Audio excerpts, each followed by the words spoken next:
Checks out logically. If that happens, you know, big implosion into a furious dive, that could be catastrophic for RRQ. That's a big if though. But again, no magic damage, save for Angela from the side of EVOS Glory. It feels a little one-dimensional in terms of damage source. I think RRQ will be able to deal with it very quickly. And I do believe that's a big disadvantage from EVOS. Yeah, it is, man. We'll see how they're able to utilize this composition, though, because yesterday, if I'm not mistaken, Klokun went for Holy Crystal on this Angela. So there's a bit of magic damage there, and that's what they are relying on now. For RRQ, a more balanced composition, though, for damage. And even when it comes down to this team fighting with that Faramis, they're a tanky lineup. Can EVOS Glory force a third game in this best-of-3 series in the Classic Derby? Or will RRQ retain history and once again prove that they are the conquerors of the White Tigers? Ladies and gentlemen, welcome to game number 2 as we jump into the Land of Dawn. Already seeing Annabelle with the clear advantage right here. The jungle needs to stay strong right there because he is responsible for dealing damage as well with a true damage, Annabelle. But look at the battle spells, man. Knowing the win condition, the fact that they're going to be clubbing together and potentially comboed 3 purifies on the side of RRQ because they do have the Mathilda for the repositioning. Exactly. It all kind of works out. That is so difficult to catch. EVOS, they're banking on that fact. So it's already bad enough that they have the Matilda, but now they have the Purify to boot. So that's double the layer of protection, not to mention the photo later on. All right. Already Dream's trying to get aggressive plays around. Octo on the Faramis, we haven't seen it as often. One of Will's at all, actually. At all. So we'll have to see. Can he make the right plays in the right time? Now, Klokun Flickers out to safety, able to get out. Right, let's take a look at the emblems though. Agility for Fluffy. It's actually the same setup that he uses on the Paquito earlier. He wants to be around the map. Look at Brusco. Not as aggressive as the Arlet, but if you look at his emblems, he's trying to go fast and have as many spells available as possible. Wilderness Blessing and Inspire. So utility is the name of the game for RRQ, and they're relying on just 1 or 2 people to really output that damage. Yeah, he really wants to be able to utilize the Guiding Wind as much as possible in order to weave in and weave out of these team fights. And EVOS Legends, that's exactly what they don't want, right? Because they're relying heavily on their resource. But once their resources are taken off, that's when RRQ can actually go in for the re-engage when they do enter these team fights. Brusco already circling up here in the top side of the map. Octa as well. It looks like a fight is about to ensue. Ooh, in the bottom lane as well. Might be a solo kill here. In that bot side, there's a Black Dragon form used up by Fluffy. Onto the back with a Petrify and also an Implosion.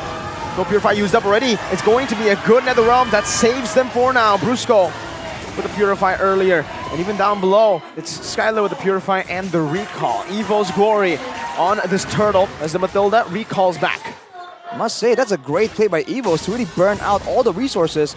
But they also used the Black Dragon form as well as the Heart Guard. So both teams really back away from it, waiting for the next opportunity for plays to come. And I feel like without that surprise factor, the fact that EVOS went for it so aggressively, RRQ does have the advantage. Unless, of course, they're moving towards the bot side. Brusco sneakily moving away to the gold lane to try and get something there for Skylar. Yeah, it does look like there's a difference in priorities right now for RRQ. They don't want to do this head first. It looks like Irad is a level below Annabelle right now. I don't know if they want to go for the 50-50. Turns out Brusco is coming back on top. Turtle already very low. Shield Unity and an Implosion from Dreams. Annabelle will be able to win this out with a Furious Dive on it too. Right into the Spear of Alpha, and they get shredded down. Dawn trying to run away with a Brave Smite as well. Able to bounce off, but Annabelle will not decide to chase it down. They will just be happy with the Turtle.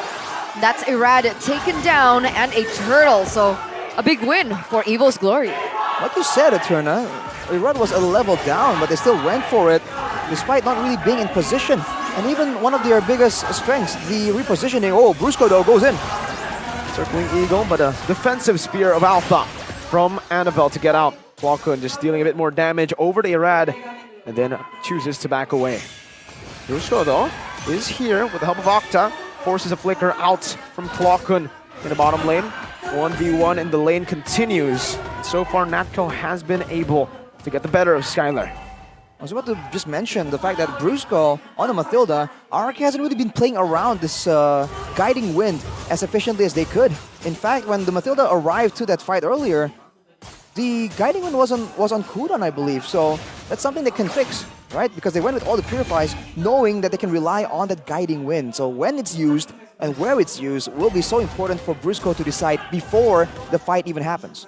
4 minutes in, 5 minutes in, a 2.5k gold lead for EVOS so far. We'll take a look at the disparities in items in just a bit.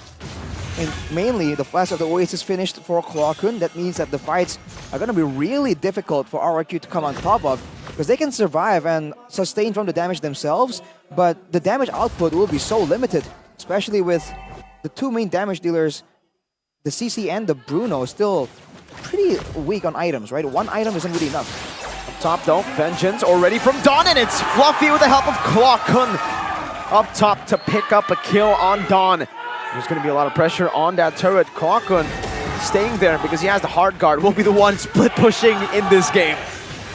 Now Dawn off the board. Looks like Bruce was going to go for an engage. Circling Eagle over the Dreams. Flicker out to safety. Defensive flicker, but Irad has used the Poisons. Fluffy on the mid lane. And the tier 1 up top taken down by the Angela. And that's just it. We can see now EVOS, they don't exactly commit onto this objective though, but Angela's still pushing. Klokkun's still pushing in for maybe another turret if RRQ don't answer this.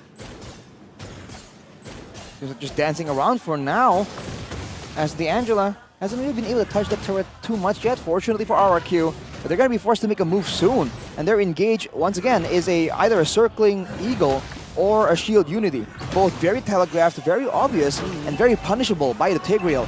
Octa does have the Necklace of Durance, so the fights are going to be a bit more even. But the Black Dragon form gets popped.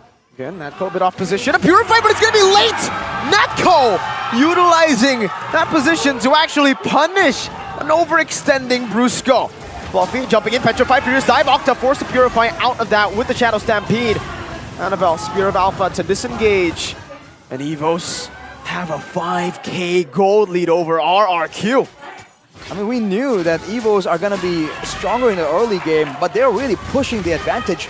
And RRQ, despite having the tools to survive, they're not really getting forced into team fights. They're getting forced into weird skirmishes by the weird macro pressure that the Angela brings to the table. So now, instead of having great solutions for big combos, they're just losing it out because they can't save individual members in time. And the problem is, even if they wanted to send some resources up towards the top side to deal with the Angela, then they would have a bigger disadvantage when it comes down to the Lord fight, Turtle fight.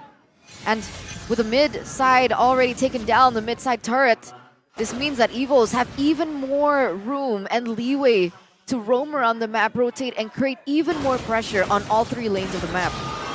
Looking at damage dealt though, Octa is actually all the way on top, even higher than Fluffy and everyone else. And that's with a rush to the Necklace of Durance. So with a few more items, he's actually going to be dealing very significant damage.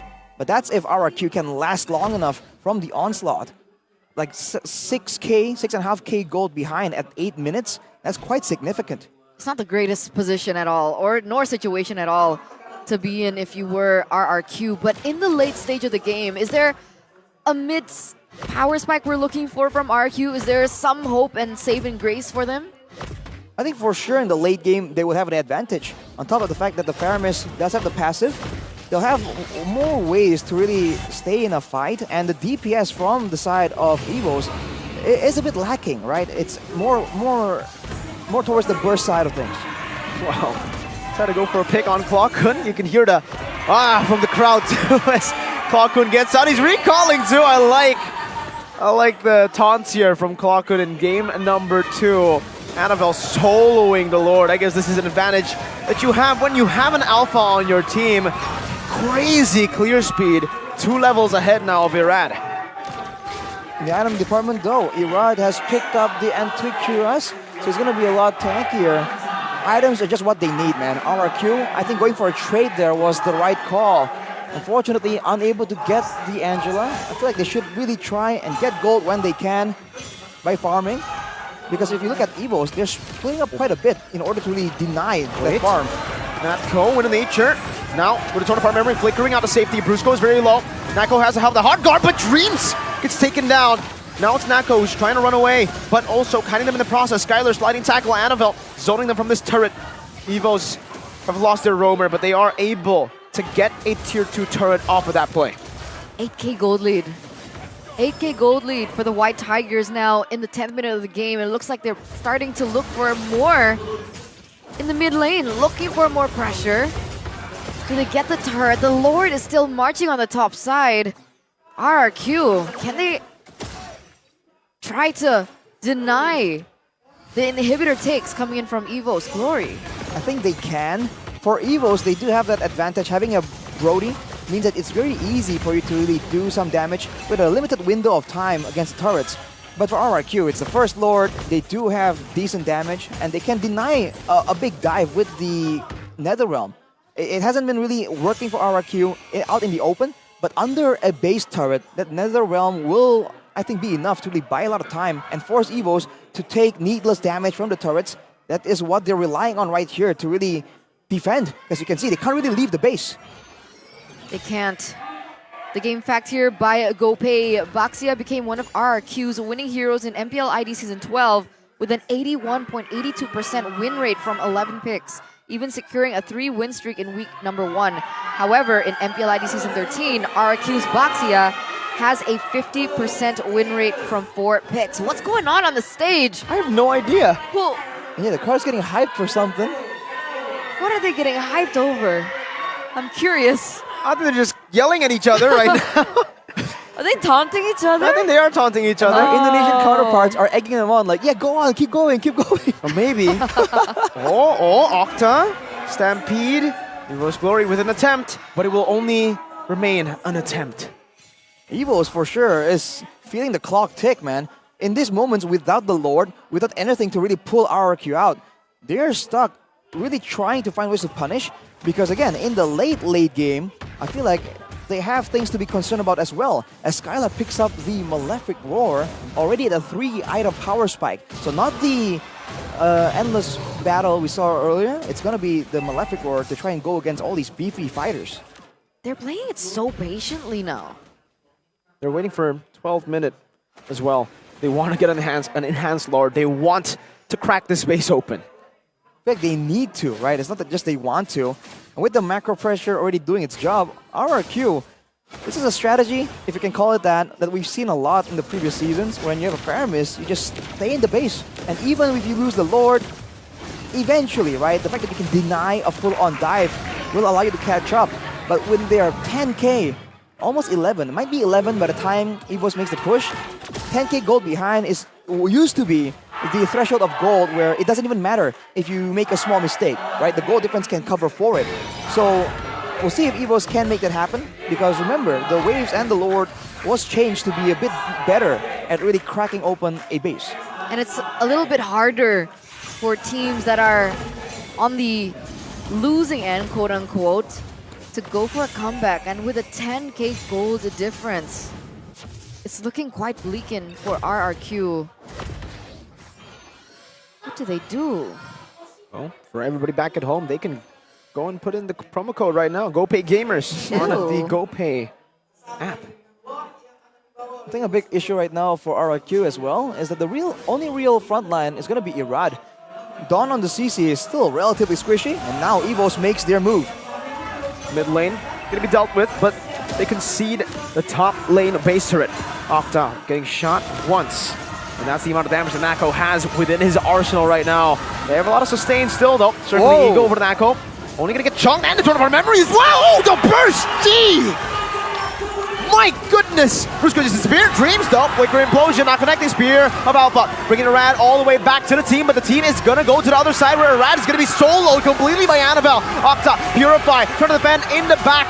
The base is open, down. Brusco is down as well. No more help. Skylar with a Purify. Nako with an H-shirt, but now in the back, gets in with a torn apart memory, gets the final kill over to Octa, and they equalize the series. The EVOS fams roar in the building. It will not be a clean sweep. Not today, say the White Tigers. They have successfully forced a game number 3 in the first El Clasico, or the Classic Derby of MPL ID Season 13. And it was a